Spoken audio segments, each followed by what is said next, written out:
نبی علیہ السلام کے دور میں یکے بعد دیگر 4 صحابہ داعی کے طور پر گئے، علی بن ابی طالب رضی اللہ عنہ اور معاذ بن جبل رضی اللہ عنہ اور ابو موسیٰ اشعری رضی اللہ عنہ اور جریر بن عبداللہ البجلی رضی اللہ عنہ، نبی علیہ السلام کے دور میں جا کے دعوت کا کام کیا۔ اللہ کے نبی نے فرمایا تھا سارے اہل کتاب ہیں، یہودی عیسائی ہیں، یہودیوں کا غلبہ تھا، تو آپ وہاں اس طرح دعوت کا کام کرنا، اور وہ کام کیا حتیٰ کہ اسلام پھیل گیا۔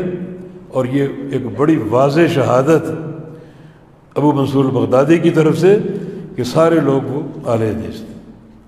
یہ کس کی جہود کا نتیجہ ہے، کس کی دعوت کا نتیجہ ہے؟ یہ سارے صحابہ ہیں، تابعین، آغاز اسلام کی باتیں ہو رہی۔ تو یہ اہل حدیث نام ہم نے نہیں نکالا، ہم نکالیں تو اس کو فرقہ بندی کہو، تفرق کہو، یہ نام ہم نے نہیں رکھا، یہ نام چلا آ رہا ہے۔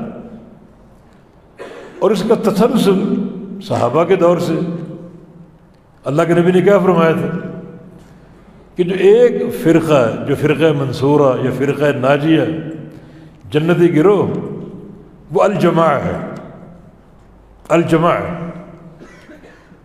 اور وہ کون ہے، اس کی صفت کیا ہے؟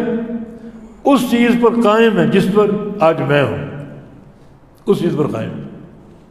مجھے دیکھ کر اسے صحابہ نے پکڑا، صحابہ نے کو دیکھ کر تابعین نے، اور تابعین کو دیکھ کر اتباع تابعین۔ اور یہ 3 دور مفضلہ ہیں جن کی فضیلت کی گواہی نبی علیہ السلام نے دی۔ خیر الناس قرنی ثم الذین یلونہم ثم الذین یلونہم ثم الذین یلونہم، کہ سب سے بہترین میرا دور ہے، پھر اس کے بعد کا صحابہ کا، پھر تابعین کا، اتباع تابعین کا، یہ سب سے بہترین دور ہے۔ اس کے بعد فتنے ہوں گے، فرقے ہوں گے، تفرق اور اختلاف ہوگا انتہائی مذموم قسم کا۔ تو پھر مقصد کیا ہوا؟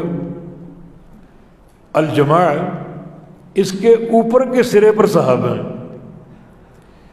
اور الجماع کا تسلسل آ رہا ہے ان لوگوں کے ساتھ جو اس چیز کو تھامے ہوئے ہیں جس کو اللہ کے رسول نے تھاما۔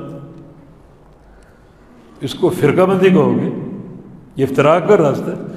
تسلسل وہی اسی جماعت کا تسلسل، اللہ کے نبی نے اس کو الجماع کہا ہے۔